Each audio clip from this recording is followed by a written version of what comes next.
Halo semuanya, selamat datang di video pembelajaran fisika. Kali ini kita akan mempelajari dan membahas tentang fluida dinamis. Apa itu fluida dinamis? Fluida dinamis itu salah satu topik yang mempelajari tentang fluida bergerak. Ilmu yang mempelajari tentang fluida bergerak itu disebut dengan hidrodinamika. Segala sesuatu yang bergerak pasti akan berpindah dan memiliki kecepatan. Begitu pula dengan fluida. Nah, apa aja contoh dari fluida dinamis? Yaitu ada air hujan, air sungai, limbah pabrik, dan lain sebagainya. Dalam fluida dinamis dikenal dua istilah, yaitu aliran laminer dan turbulen. Aliran laminer ini merupakan aliran yang teratur dan mempunyai garis alir yang berlapis. Contohnya adalah aliran sungai yang normal. Sedangkan aliran turbulen merupakan aliran yang tidak teratur, yaitu contohnya adalah aliran sungai saat terjadi banjir. Kemudian, fluida dinamis ini punya sifat-sifat agar mereka menjadi fluida yang ideal. Yang pertama, fluida mengalir tanpa adanya gesekan. Artinya, bahwa pada saat fluida mengalir, gesekan antara fluida dengan dinding tempat mengalir dapat diabaikan, sehingga tenaga mekanik fluida tidak mengalami perubahan. Yang kedua, fluida tidak kompresibel. Pada fluida yang tidak kompresibel ini, kerapatan fluida akan tetap konstan di seluruh fluida walaupun fluida mendapatkan tekanan. Pada umumnya, kerapatan fluida akan berubah karena adanya perubahan volume yang disebabkan oleh adanya tekanan. Akan tetapi, pada keadaan ini, kerapatan akan selalu konstan.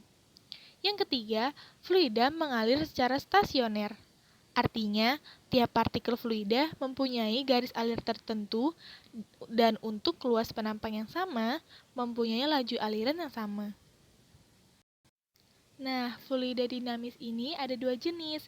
Yang pertama yaitu fluida aliran laminer, dan yang kedua adalah aliran turbulen.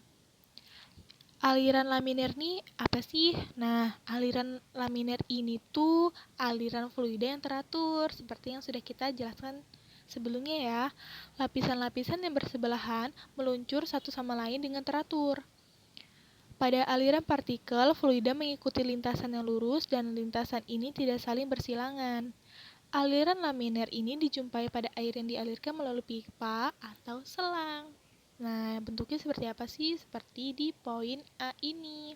Kemudian yang kedua itu fluida aliran turbulen, yaitu aliran yang tidak teratur dan ditandai dengan adanya lingkaran-lingkaran tak menentu yang menyerupai pusaran. Aliran turbulen sering dijumpai di sungai-sungai dan selokan-selokan. Bentuknya seperti ini. Oke, ini adalah persamaan kontinuitas pada fluida dinamis. Debit aliran yang disimbolkan dengan Q itu merupakan laju volume atau jumlah volume fluida yang mengalir persatuan waktu. Nah, ini adalah rumusnya. Di sini ada keterangannya, Q itu debit aliran dengan satuan meter pangkat 3 per sekon. Ada delta V yaitu perubahan volume fluida. Kemudian ada delta T yaitu selang waktunya. Karena volume fluida ini mengalir merupakan perkalian antara luas penampang dengan jarak aliran fluida, maka debit aliran dapat dirumuskan sebagai berikut. Ini adalah rumusnya dan ini keterangannya. Nah, persamaan Q sama dengan A dikali V, kemudian dikenal sebagai persamaan kontinuitas. Persamaan kontinuitas ini adalah persamaan yang menghubungkan kecepatan fluida dari suatu tempat ke tempat lainnya. Air yang mengalir di dalam pipa dianggap mempunyai debit yang sama di sembarang titik. Di bawah ini contoh gambar ilustrasinya. Ini gambarnya. Di sini ada yang lebih besar dan di sini ada yang lebih kecil. Dan sudah dipastikan bahwa untuk kecepatannya V1 dengan V2 ini selalu sama.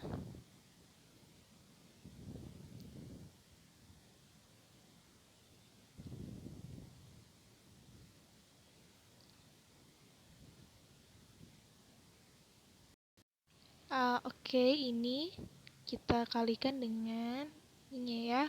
Nah, ini akan selalu sama. Oke, maaf, ini harusnya 2. Nah, ini di sini dijelaskan ya. Banyaknya fluida yang mengalir di sana.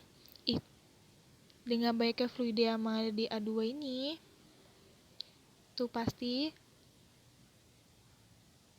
karena mengikuti kekerabatan massa, sehingga di massa di A ini akan sama di sini. Jadilah seperti ini.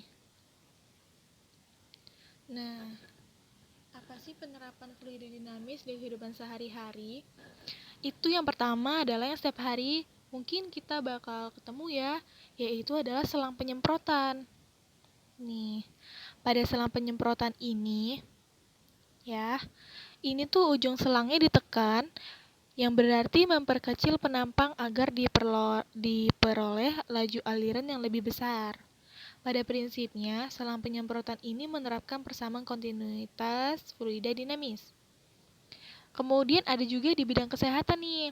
Selain pada selang penyemprotan, persamaan kontinuitas fluida dinamis juga dapat diterapkan dalam penyelidikan penyempitan pembuluh darah di bidang kesehatan ya. Pada pembuluh darah ini kan mengalami penyempitan tuh. Nah, laju aliran darah pada pembuluh yang menyempit ini akan lebih besar daripada laju aliran pada pembuluh darah normal. Oke, kita masuk ke contoh soalnya. Yang pertama, air mengalir dalam pipa yang jari-jarinya 5 cm dengan lajunya 10 cm per detik. Berapa laju aliran volumenya? Nah, kita ketahui bahwa jari-jarinya 0,05 cm.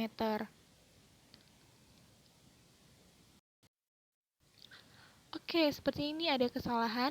Kemungkinan yang di sini yang diketahui itu adalah 5 meter ya. Ini ada salah. Nah, makanya diubah ke dalam sentimeter menjadi 0,05 cm. Nah, kemudian lajunya itu adalah 10 cm per sekon ya. Detik dan sekon itu sama. Kita masukkan yang rumus tadi, yang Q sama dengan ini debitnya ya. Kali V. V-nya ini V yang kecil. Kalau V yang kapital itu adalah volume. Ini volume.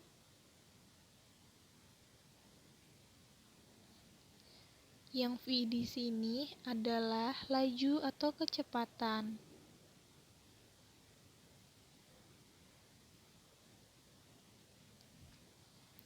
Nah, di sini diketahui bahwa untuk A-nya sendiri ini karena dia bentuknya pipa itu kan lingkaran ya. Kita pakainya, oke ini kita hapus dulu yang lainnya.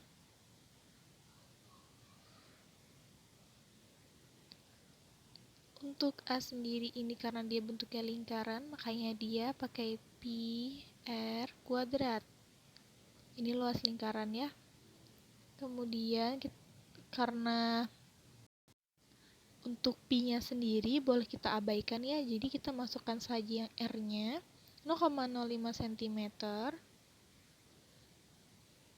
Ini 0,05 cm dan 10 cm-nya dimasukin saja. 0,05 ini dikalikan 0,05 karena di sini karena di sini maksud saya dia kuadrat ya. Nah, didapatkan hasil seperti ini. Kemudian kita masuk ke contoh soal kedua. Ada air yang keluar dari keran, dia memiliki kecepatan aliran sebesar 2 meter per sekon ya, dengan luas lubang kerannya itu 1,5 cm kuadrat. Waktu yang diperlukan untuk mengisi penuh ember bervolume 18 liter adalah, kita dapat yang diketahui ini, dan V. Ini V-nya V volume. Nah, kita kan tadi ada yang tadi rumus kita yang pertama debit itu kan gini ya. Ini V-nya V kecil. Nah, di sini karena kita lagi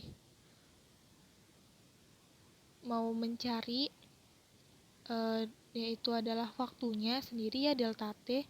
Nah, si Q ini juga dia itu rumusnya ada juga delta V seperti yang di depan tadi ya, dan delta T. Nah, si A yang ini salah ini ya. Ini harusnya A dengan V kecil. Ini mau kita bandingkan begini agar kita bisa dapat di delta T-nya. Oke, kita tinggal masukin aja. Ini kita hapus dulu. Kita tinggal masukkan saja angkanya, dimasukin, substitusiin di sini. Oke, didapatkanlah seperti ini. Nah, untuk agar kita bisa mengerti lebih lanjut lagi, kita bisa coba dengan latihan soal yang ini ya.